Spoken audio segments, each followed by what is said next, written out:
नमस्कार, मैं हूं सत्येंद्र रंजन। आज के अपडेट में आपका स्वागत है। आज हम लोग बात करेंगे जूलियन असांज। विकीलीक्स बहुत चर्चित नाम है और आपने इसे जरूर ही आपके जहन में होगा।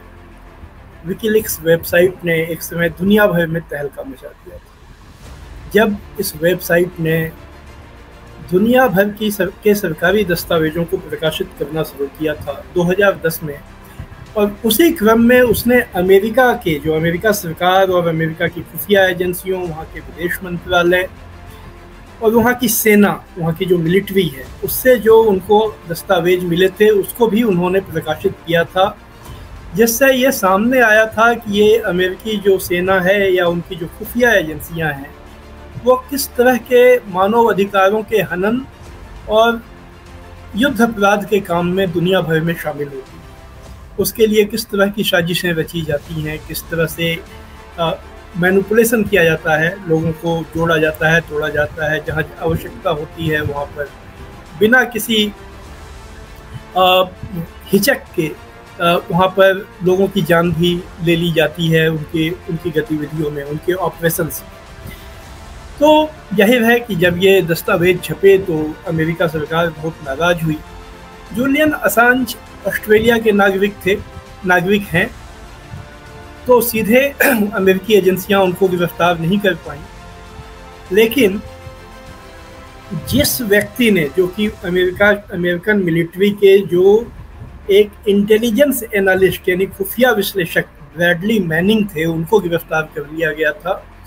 और ब्रैडली मैनिंग को कहा जाता है कि जो हिरासत में बहुत अधिक यातनाएं दी गईं, उससे उनका मानसिक संतुलन बिगड़ गया और वो अपने को लड़की मानने लगे। बाद में उन्होंने सेक्स चेंज भी करा लिया और उन्होंने अपना नाम चेल्सी मैनिंग रख लिया। चेल्सी मैनिंग को 35 साल कैद की सज़ा वहाँ सुनाई गई। हालांकि और बात है कि 7 साल के बाद उनकी सज़ा माफ़ कर दी गई और अब चेल्सी मैनिंग जेल से बाहर हैं। लेकिन जो सज़ा माफ़ की गई वो खराब मानसिक हालत के आधार पर किया गया, वो जुर्म को माफ़ नहीं किया गया। अब जो जूलियन असांज हैं, इनको कैसे अमेरिका अपने कानून के दायरे में ले आए, इसको लेकर उसे काफ़ी जद्दोजहद करनी पड़ी, काफ़ी माथापच्ची करनी पड़ी।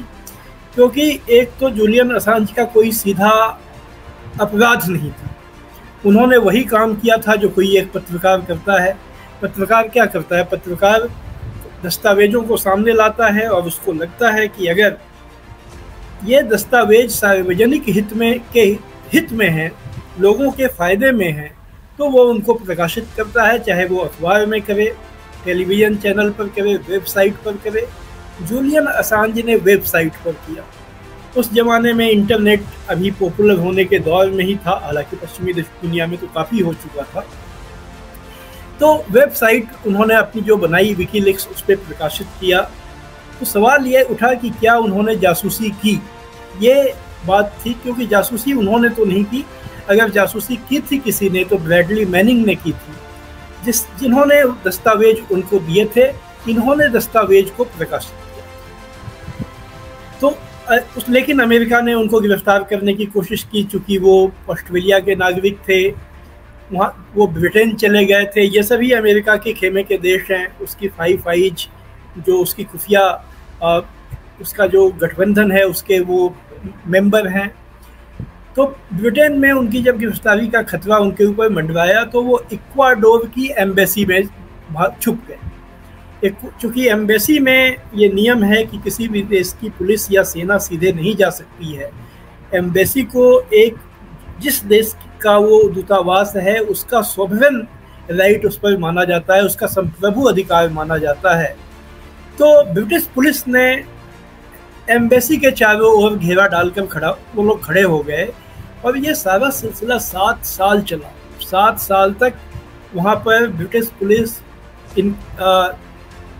जूलियन असांज का इंतजार करती रही और जूलियन असांज को इक्वाडोर में, जो उस समय वहाँ पर वामपंथी सरकार थी, वहाँ की जो लेफ्ट गवर्नमेंट थी, उसने उनको प्रोटेक्शन दे रखा।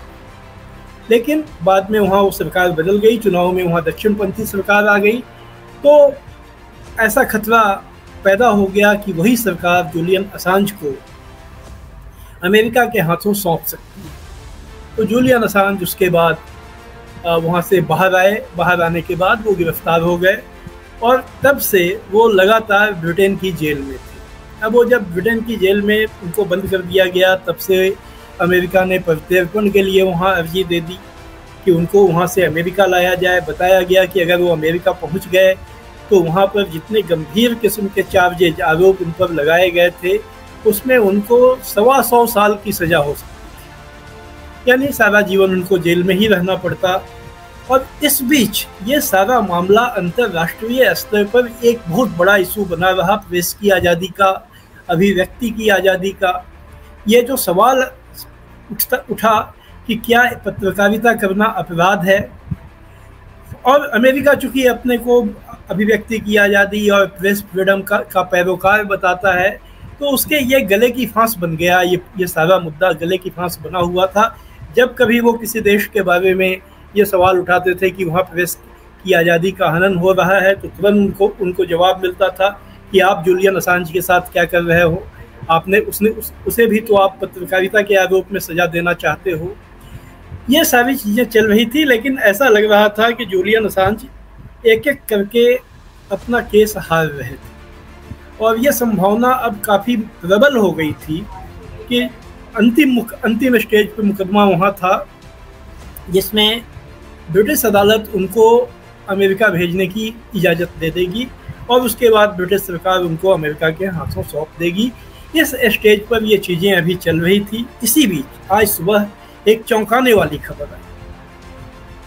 अचानक ये खबर देखकर कोई भी व्यक्ति चौंक जाएगा कि अमेरिका और जूलियन असांज में समझौता हो गया। दोनों पक्षों में समझौता हो गया और समझौते पर इतनी तेज़ी से अमल हुआ कि आज ही सुबह उनको रिहा कर दिया गया।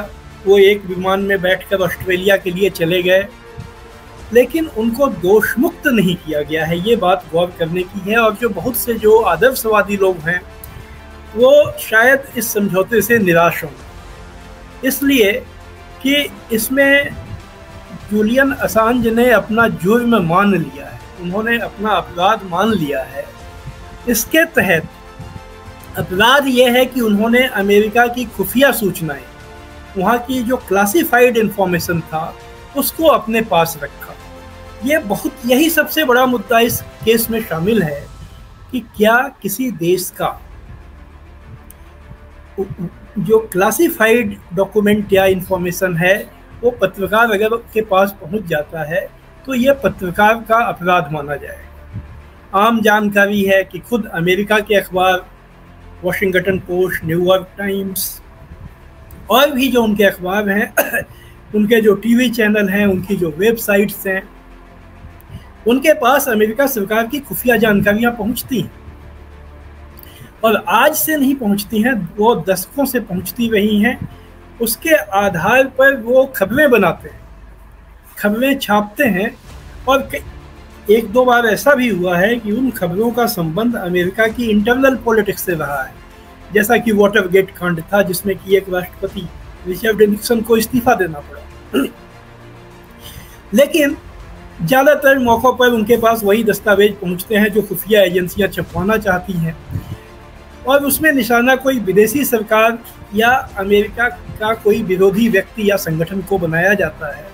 तो आज तक उन अखबारों के ऊपर कभी भी जासूसी का मुकदमा नहीं दायर किया गया, जबकि विकीलीक्स वेबसाइट और उनके जो एडिटर जूलियन असांज रहे हैं, उनके ऊपर जासूसी का मुकदमा ये दायर किया गया था। अब समझौता ये हुआ है, उसके तहत जूलियन असांज ने ये मान लिया है कि ये दस्तावेज रखकर उन्होंने अपराध किया। समझौता ये हुआ है कि उनको ऑस्ट्रेलिया के पास एक द्वीप समूह है मरियाना, जिस पर अमेरिका का कब्जा है, और वहाँ अमेरिकी अदालत काम करती है। तो जूलियन असांज को मरियाना में अमेरिकी अदालत में पेश किया जाएगा, संभवतः बुधवार को, यानी कल पेश किया जाएगा। हो सकता है आज ही पेश कर दिया जाए। अमेरिकी अदालत में वो अपना जुर्म कबूल करेंगे कि उन्होंने वो दस्तावेज रखकर उन्होंने गुनाह किया, उन्होंने जुर्म किया। अमेरिकी अदालत उन्हें 5 साल की सज़ा सुनाएगी। 5 साल चूंकि वो पहले ही जेल में रह चुके हैं, तो इसलिए ये मान लिया जाएगा कि वो जेल की सज़ा काट चुके हैं और उनको तुरंत आज़ाद कर दिया जाएगा और उसके बाद वो अपने वतन ऑस्ट्रेलिया लौट जाएंगे, वो एक आज़ाद नागरिक की तरह जीवन जी सकेंगे। लेकिन ये तो बात ठीक है, दुनिया के लिए खुशी की खबर है कि जूलियन असांज उनका स्वास्थ्य भी बहुत ख़राब था। जेल में रहते हुए उन्होंने शादी की थी, तो अपनी पत्नी के साथ उनको रहने का कभी मौका भी नहीं मिला था। तो ये सारी परिस्थितियों के भीतर में ये सारी बातें तो होंगी कि अब वो एक सामान्य नागरिक की तरह वो जीवन जी सकेंगे। लेकिन वो सवाल जो उनके मामले में उठा था, वो सवाल जहाँ का तहाँ है कि क्या कोई खुफिया दस्तावेज किसी पत्रकार के पास पहुँचता है तो उस पत्रकार पर जासूसी या उस देश के खिलाफ साजिश में शामिल होने का मुकदमा चलाया जा सकता है। एक अपेक्षा यह थी कि जब ये केस होगा तो शायद इसमें कोई फैसला आए। मुमकिन है कि आमतौर पे अदालतें राष्ट्रीय हित के मामलों में, चाहे वो अमेरिका की हो या किसी देश की हो, वो एक सीमा के आगे नहीं जाती हैं, वो अपनी राष्ट्रीय भावना के मुताबिक ही फैसला देती हैं। तो मुमकिन है कि जूलियन असांज उसमें सज़ा याफ्ता हो जाते और फिर ताउम्र वो जेल में रहते। लेकिन जो दूसरी छोटी सी संभावना थी, अगर कोर्ट ये फैसला देता कि ये दस्तावेज पत्रकार के पास पहुंचना पत्रकार का अपराध नहीं है, भले उस व्यक्ति का अपराध हो जिसने पहुंचाया, जैसा कि इस मामले में चेल्सी मैनिंग का अपराध तय हुआ था और उन्हें 35 साल कैद की सजा सुनाई गई। तो ये एक प्रेसिडेंट सेट होता, एक उदाहरण बनता, वो उदाहरण जिसके आधार पर दुनिया भर में ये कम से कम वकालत की जा सकती थी कि पत्रकार जो का ये काम ही है कि सरकारें गुपचुप क्या करती हैं, भीतर ही भीतर वो क्या किस तरह की गतिविधियों में शामिल होती हैं, कैसी साजिशों में शामिल होती हैं, उसको वो एक्सपोज करे ताकि वो बातें जनता के सामने आए और लोग जान सकें कि जिन्हें अपने वोट से उन्होंने चुना है उन सरकारों का वास्तविक चरित्र क्या है। लेकिन दुर्भाग्य से अब इस मामले में ऐसा कोई फैसला नहीं आ पाएगा, क्योंकि जो अभियुक्त थे जूलियन असांज, उन्होंने खुद ही ये स्वीकार कर लिया कि अमेरिका के खुफिया दस्तावेज अपने पास रखकर उन्होंने जुर्म किया। समझौता ये है कि उसके लिए उन्हें 5 वर्ष की सज़ा होगी, जो वो भुगत चुके हैं, वो आज़ाद हो जाएंगे। अच्छी खबर है, दुनिया भर के लोग इसके लिए उन्हें बधाई देंगे, शुभकामना देंगे। लेकिन यह भी उन्हें इस बात का अफसोस भी होगा कि जो एक महत्वपूर्ण सवाल इस मामले में उठा था दुनिया भर में, जिस पर पूरी दुनिया की निगाह थी, वो सवाल बिना जवाब के रह गया है, अनसुलझा रह गया है। तो आज बस इतना ही। हम फिर आपके सामने आएंगे अपडेट में किसी महत्वपूर्ण मुद्दे को समझने की कोशिश में। आज नमस्कार।